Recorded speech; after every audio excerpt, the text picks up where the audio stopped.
Toronto condos are not selling. I've exhausted this point pretty much on my channel over the last 2 months, and they're not selling for many reasons, which I've talked about in depth in other videos. So I'm not going to talk about that today.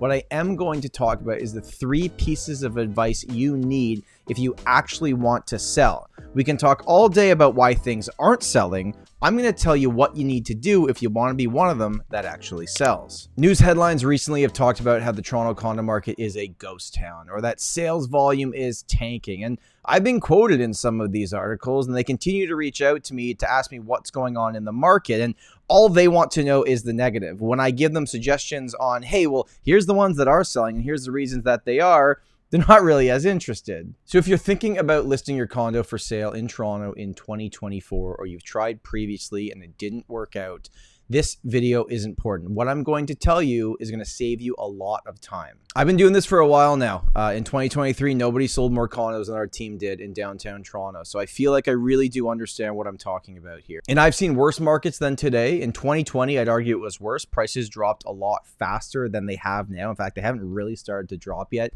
Just the sales volume has been down. But we're finding ways with our clients, with our condo sellers, to get sold. And I'm going to give you the 3 pieces of advice I give all of our clients to make sure that you don't sit on the market and become stale. And just to be clear, the advice that I'm about to give you is going to be for a specific group of potential condo sellers. These are people that have made up their mind that they really want to or have to sell their condo in 2024. Prices are not going to go up this year. I don't care if they cut in July and September and every other opportunity this year. Condo prices will not go up in 2024. There's just too much inventory. So if you're not fully committed to selling your condo this year, I would say to you, wait. But don't wait till the fall. Don't wait till the winter. Wait till 2025 and beyond, and we'll see as things continuously change with those rates coming down. My first piece of advice for condo sellers is on market is more important than what recently sold. Now, typically in markets that trend upwards, we would look at the last comparable sale and look at that sale and figure out what month it sold in, what square footage it was, did it have parking or locker? We can go through all the analytics, but basically you look at that and say, okay, well, that got that, so that's at least the baseline.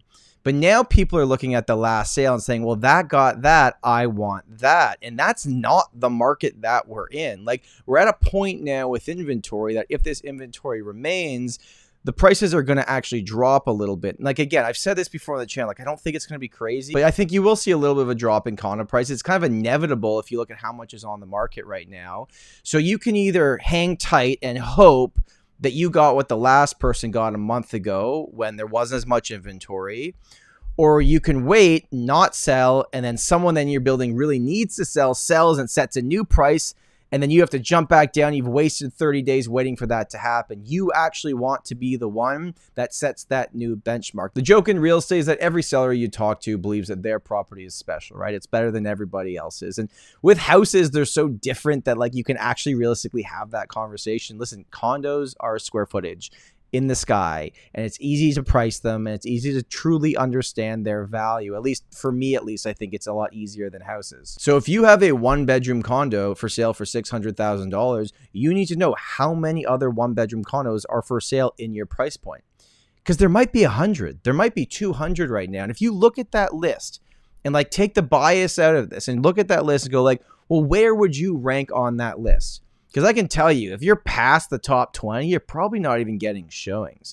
If you're in the top 10 to 20, you're probably getting showings but no offers. But realistically, if you want to sell, like, let's say there's 100. Let's just make the math simple.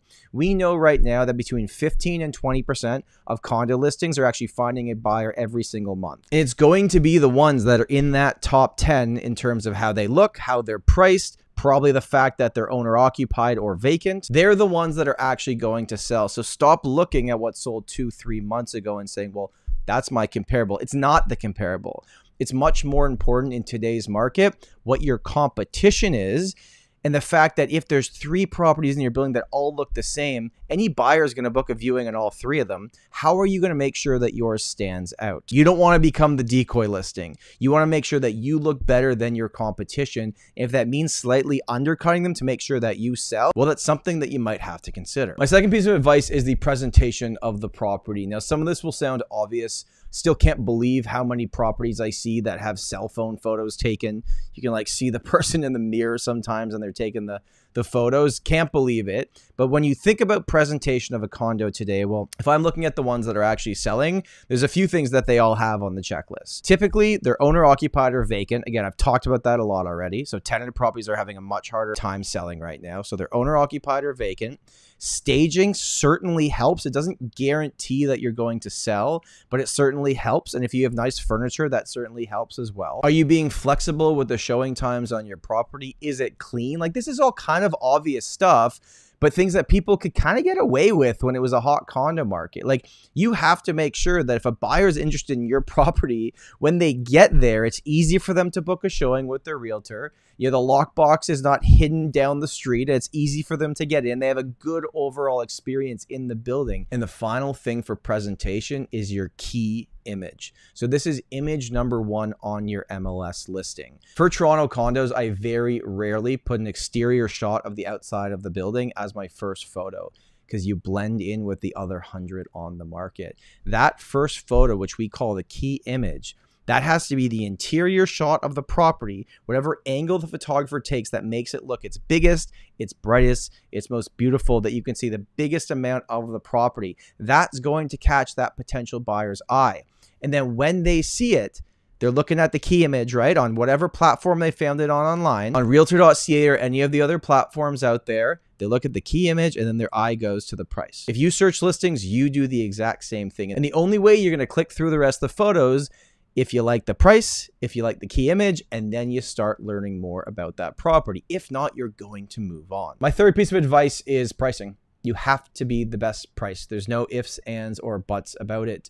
I joke with my colleagues that right now, like, I'm just calling people and having tough conversations with them. That's what my job has become.